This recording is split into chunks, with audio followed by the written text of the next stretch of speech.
We're here at the 9th annual Pongo Environmental Awards. We're so happy that you're joining us, and please come out and enjoy tonight.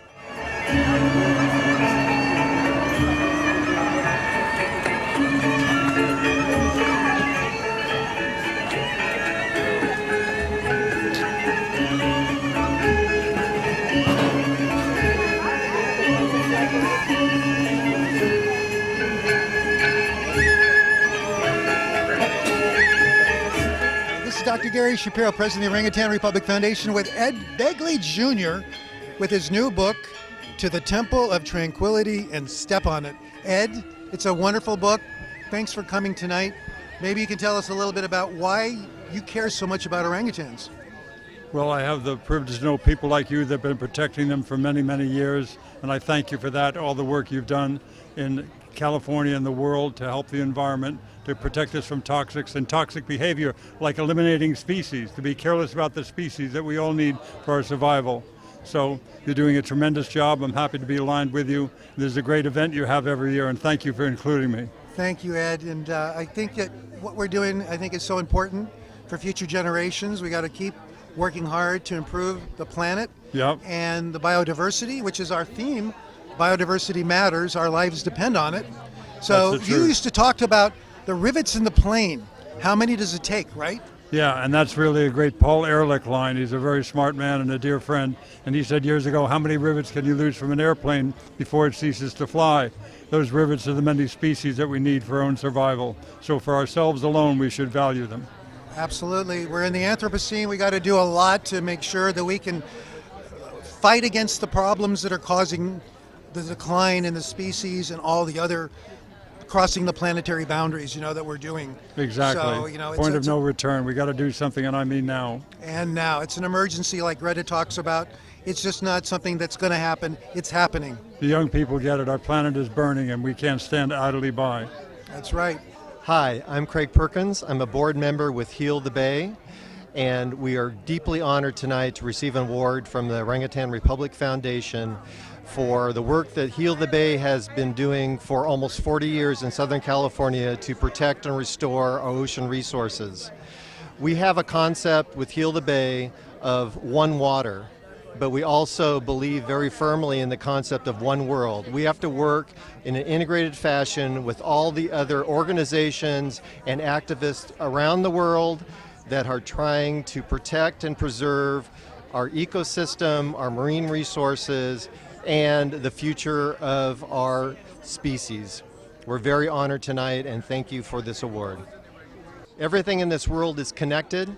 Marine resources are connected with land resources and species, flora and fauna, and we have to recognize that impacts in one area impact other areas. And so we very much believe in integrating and coordinating all the protections that are needed throughout the world, land and water. Hi, my name is Dagmar Midcap, and I'm a broadcast meteorologist. I am honored to be here tonight at the Orang Utan Republic Foundation fundraiser for orangutans. Why do we need to worry about orangutans? They are under siege, not just as individual creatures either being hunted or poached, but their habitat, their lands, their precious ecosystem. Biodiversity in these ecosystems is everything, and that's really the theme of tonight's fundraiser, is biodiversity. It matters. Our lives depend on it. And the orangutan, they are not just objects on this earth. They are our planet mates. We need to treat them as such, not just as objects. So we are here tonight to respect the orangutan and to respect the habitat that gives them life. And the countless species, many we know of, many we have yet to discover within that habitat. Habitat conservation is everything. We know that on this planet, human interference, human interaction, the explosion of 8 billion of us has really created a problem for the precious habitat and some of the rarest ecosystems on Earth, really in this case found in the Indonesian island archipelago. I mean, that's a multifaceted gem of a country, and there are rare habitats there that we really do need to look out for. Why? Because in many cases we do know the species that exist, but there are also countless plant, animal, insect species that we have yet to discover.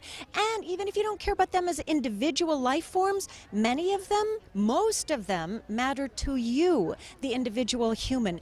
Our lives as humans really do depend on the biodiversity within these systems. And they're really, the orangutan habitat is under siege, as mentioned, not just through individual poaching of individual animals, but habitat loss in general through human encroachment, more and more of us building in their home.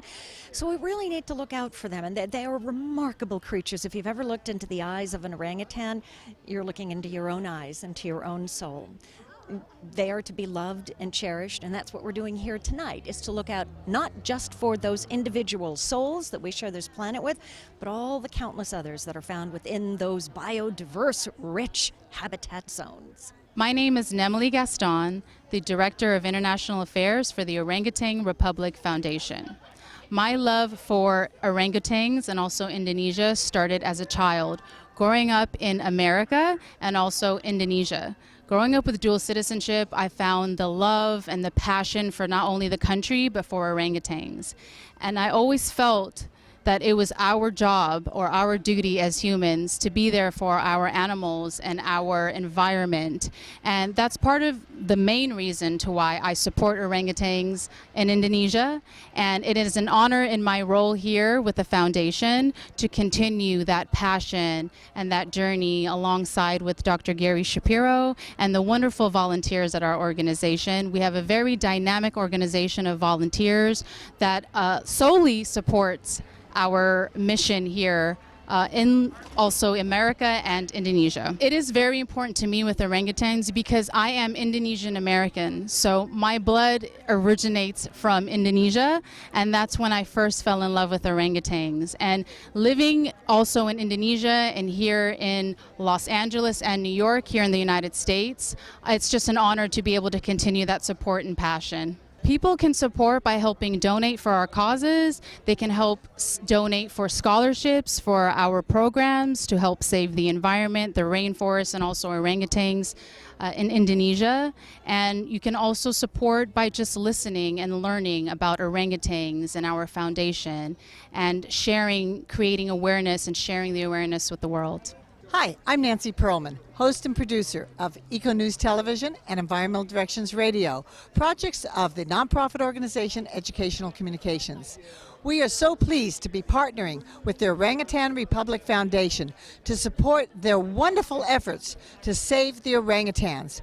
We must save these very important animals that are so closely related to human beings. They are symbolic of all the animals and plants on the planet that must be preserved and saved. So do what you can to protect the rainforest. Be a sustainable consumer. Donate when you can. Thank you very much. Hi, this is Dr. Gary Shapiro, president of the Orang Utan Republic Foundation, speaking with Dr. James Balog, a noted filmmaker, scientist, photographer, and author on the topic of global climate change. And you've been traveling the earth for many, many years, gathering amazing insights on our changing planet. We're so happy to have you here tonight as an awardee for the Pongo Awards. And tell us something about your impressions about tonight and maybe something about what's going on planet Earth. We're in the middle of historic environmental change right now, and I think most of us don't really understand how enormous and how historic it really is. But this is a period of great environmental alteration. In science words, it's called flux. Yep. And there's a new word that's been coined, the Anthropocene. It was coined 22 years ago to signify that we're in this new period of geologic history where humans are this dominant earth-shaping species. And I strongly believe that that's a very, very good summary idea. And a lot of the things we're all talking about with the climate change and receding glaciers and the changes in the ocean currents and the changes in the extreme storms and the changes in the animal habitat and the survival of the species, that's all part of this much bigger story. I personally think that one of the essential points of that big story is that we can and should recognize that we're part of nature. I think a lot of environmentalists hear all of this and they reflexively go, oh, that's bad. That's humankind thinking it's hot stuff again and taking over the world. It's actually that's one potential reaction, but I think the more important potential reaction is to realize that it says we are part and parcel of nature. We are in and of nature. We're an element in nature, just like earth, air, fire, and water, and the plants and animals. So you think that our stewardship of the planet has probably not been the best for a species? There's a lot we could do better, a lot we could do differently, yes. How about in terms of biodiversity? How can we improve the situation for life on Earth? I tend to look at these things not in terms of the management mechanics, because I don't get down in those weeds. I'm thinking of the big concepts here. To me, if we see ourselves as being a species along with the other species, and that when we damage those other species, we damage ourselves, that, for me, is the big philosophical idea, the big conceptual idea from which all these management issues accrue downstream. And that's the work of centuries, frankly. That's not going to save orangutan habitat in Kalimantan tomorrow morning, but that's the big work of the centuries that we need to shift. Right. So what do you see as the low-hanging fruit, what we can do as a community of concerned humans? Yeah. What can we do in the short term? Save habitat and recognize that if you let biology take care of things, biology is an incredibly strong force, whether it's the plants or the animals. You just kind of let things alone and they have a way of regenerating themselves. But you have to be willing to be, what's the right word? It's escaping me right at the moment. You need to be hands off. Yep. and let it be. Okay. Well, we've been talking with James Balog, our honoree for the night, one of our 3 honorees. Glad you could join us, and thank you so much for all you do to kind of bring this whole issue of climate and the changing world in a visual way that we can understand and hopefully do something about. Well, my pleasure. It's an honor to be here. I appreciate it very much. Thanks.